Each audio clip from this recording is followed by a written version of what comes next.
All right. So, we're going to have a little fun today since this is the weekend. I'm going to do this article by Tucker Davis via Real Clear Wire. I'm using Zero Hedge as usual because they have a nice clean interface. Not a lot of ads here. I mean, there are some ads, but look, it's nice and simple. It works. Okay. Little point of clarification. The guy who wrote this, Tucker Davis, is the president of the Kentucky Oil Association. So a little salt is necessary to take with this, just like you would take with any leftist who talks about climate change or anybody, really anybody. If anybody's talking about climate change, get yourself a dose of salt because you're going to need it. Here we go. Because everybody lies when it comes to this. All right. Recently, the Sierra Club has been spreading a blatantly false narrative that rolling blackouts experienced during Winter Storm Elliott in Kentucky on December 23rd were the result of a failure of coal-fired generating units to meet demand. Nothing could be further from the truth. In reality, it was the region's remaining coal-fired generation fleet that ramped up to meet the demand during the deep freeze that engulfed the region in December. Yes, Kentucky-based combined utilities LG&E and KU were forced to institute rolling blackouts from 6 p.m. to 10 p.m. on the evening of December 23rd, but it wasn't due to a failure of our coal-fired generation capacity. In fact, during these rolling blackouts, their combined coal units, totaling 5,100 megawatt hours of capacity, operated a collective capacity factor of 90% and provided more than 70% of the energy required to keep our electric grid from complete failure. Had it not been for our coal plants, it is likely the entire grid would have collapsed at the very time when it was needed the most to provide heat on which Kentucky lives were depending. This is exactly why the Kentucky Coal Association opposes the closure of any more of our remaining coal generation units, as has been requested by LG&E and KU. Electric reliability is such a critical issue, it should not be sacrificed for political considerations. If the 1,500 megawatts of coal units the companies have requested approved to retire had not been available during the critical time on December 23rd, undoubtedly the power outage would have been much worse and lives would have been lost. Is this what we want? Is this what Kentucky wants? Is this what America wants? Keep in mind, maybe they'll say this in the article at some point, but cold kills vastly more people than heat does. So there's a limit to how much you can do to try and warm up when it's freezing cold, especially if you don't have a fireplace, which most Americans no longer do. Are you willing to gamble the lives of your loved ones on the Ponzi scheme that is renewable energy? Are you willing to accept the empty, proven, false promises of the big green money machine? Coal-fired power generation is a proven technology for generation. It has met the demands of the growing economic powerhouse that was America, with no problems and without calls for rolling blackouts. Through any weather, the coal trains rolled, each train delivering 10,000 tons of reliable, affordable coal power to plants across the country.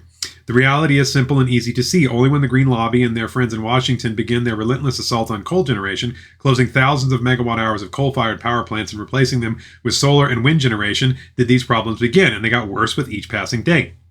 Apparently, the Sierra Club lives in some weird Orwellian world where up is down and left is right, where reality is whatever they decide it to be. Fortunately, most people don't live in that world. We live in a world bounded by objective reality, a world where most people need reliable energy, not fairy dust and pixie sprinkles, and we don't appreciate blatant lies. However, one thing that this did accomplish, it laid bare the contempt for the average American that the Sierra Club holds. It clearly shows that they believe that they can pull the wool over the eyes of American families. Every day, thousands of folks working in the mining industry roll up their sleeves and work hard to benefit all of Kentucky. Yes, even those who wish to destroy their businesses. Even the members of the Sierra Club, the industry's most ardent opposition, benefit greatly from reliable and affordable electricity. These folks will never acknowledge the many communities that are given good wages, stability, and economic growth, all from coal. Energy policy is not just about vague hopes and dreams of a green future, it's real lives and real jobs. So once again, this past winter, coal kept the lights on for the people of Kentucky. Coal will keep us safe and warm, whether we see the worst snowstorms on record or a mild flurry. And remember, the coal units set to retire provided 1/3 of the coal generation that kept our power grid from complete and total failure. And so this article is being published ahead of winter because winter's coming. And they're actually talking about removing 1,500 megawatt hours of capacity. Now, so going back to the top here, what did they say? 5,100 megawatt hours of capacity. They'd like to remove 1,500 watts of that, okay? 70% of the electricity was provided by coal during that time period. So if they had, as he talked about, They would have killed people. The Sierra Club would rather people die. Okay? Remember, you are the carbon they want to remove. And to dovetail onto that, let's read this little snippet. There is no climate emergency. A global network of over 1,750 scientists and professionals has prepared this urgent message. Climate science should be less political, while climate policy should be more scientific. Scientists should openly address uncertainties and exaggerations in their predictions of global warming, while politicians should dispassionately count the real costs as well as the imagined benefits of their policy measures. Natural as well as anthropogenic factors cause warming. The geological archive reveals that Earth's climate has varied as long as the planet has existed, with natural cold and warm phases. The Little Ice Age ended as recently as 1850. Therefore, it is no surprise that we're now experiencing a period of warming. And, if you just go back and read Civil War era stuff, it was frigid cold during that time. That was during the time when we were coming out of the Ice Age, but it was still ultra cold. The Revolutionary War was helped by the freezing cold. Had it not been so cold, some of those winters, we could not have survived the British had it not been for as cold as they were, and we wouldn't have been able to cross the Delaware had it not been frozen. So part of the weather, it changes over time, and we know that during the medieval times, they were growing grapes as far north as Norway, which certainly cannot happen now because it's not warm enough. Warming is far slower than predicted. Yeah, when I was a kid in the 90s, going to middle school and elementary school, middle school and high school, all in the 90s. So I graduated in the year 2000. They told me that by 2020, there'd be no winter at all. It would just be gone. And of course, they also said acid rain would prevent us from being able to go outside anytime that it rained, all of which turned out to be false. And if you go back to the 1920s, they had the exact same predictions they do right now. They even use the same language. The world has warmed significantly less than predicted by the IPCC on the basis of modeled anthropogenic forcing. The gap between the real world and the modeled world tells us that we are far from understanding climate change. Climate policy relies on inadequate models. Climate models have many shortcomings and are not remotely plausible as global policy tools. They blow up the effect of greenhouse gases such as CO2. In addition, they ignore the fact that enriching the atmosphere with CO2 is beneficial. Yes, indeed. CO2 is plant food, the basis of all life on Earth. CO2 is not a pollutant. It is essential to all life on Earth. Photosynthesis is a blessing. More CO2 is beneficial for nature. Greening the Earth, additional CO2 in the air has promoted growth in the global plant biomass. It is also good for agriculture, increasing yields of crops worldwide.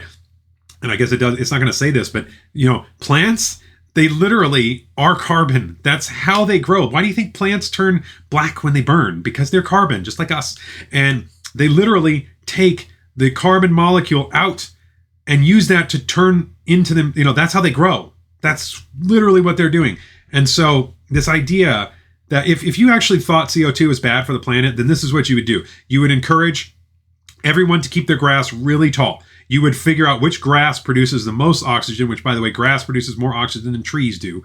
And algae produces more oxygen than that. Algae produces like half the oxygen on the planet. If you really cared, you'd want to cover all of the waterways in algae. Who cares if it's bad for us or smells or anything else? We need to save the earth. You'd want everybody's lawn to be growing really tall. That would be an inconvenience to the wealthy, so they're not going to do it. But that's the real solution. If you really believed these things, we'd be taking these kind of drastic measures. And Obama wouldn't live near the coastline, and nor would Al Gore have 10 mansions, all of which are near coasts. They do not believe the things that they tell you. It's just for control. Let's see. Global warming has not increased natural disasters. There's no statistical evidence that global warming is intensifying hurricanes, floods, droughts, and such like natural disasters, or making them more frequent. However, there's ample evidence that CO2 mitigation measures are as damaging as they are costly. Climate policy must respect scientific and economic realities. There is no climate emergency. Therefore, there is no cause for panic and alarm. We strongly oppose the harmful and unrealistic net zero CO2 policy proposed for 2050. If better approaches emerge, and they certainly will, we have ample time to reflect and readapt. The aim of global policy should be prosperity for all by providing reliable and affordable energy at all times. In a prosperous society, men and women are well educated, birth rates are low, and people care about their environment. The World Climate Declaration has brought up a large variety of competent scientists together from all over the world. The considerable knowledge and experience of this group is indispensable when reaching a balanced, dispassionate, and competent view of climate change. From now onward, the group is going to function as a global climate intelligence group. The Clintel Group will give solicited and unsolicited advice on climate change and energy transition to governments and companies worldwide. So I'll be paying attention to this. So here's a nice list of some of their, you have Nobel laureates here. And I'm surprised they did not mention that cloud formation is driven primarily by solar particulates. And we've known that for like 20 years now, that like 80% of clouds are created by solar particulates. So increases and decreases in cloud cover comes primarily from the sun. And that's just one of many factors. Bjorn Lundberg has some great work as well for anyone that wants to continue on this path. So there we go.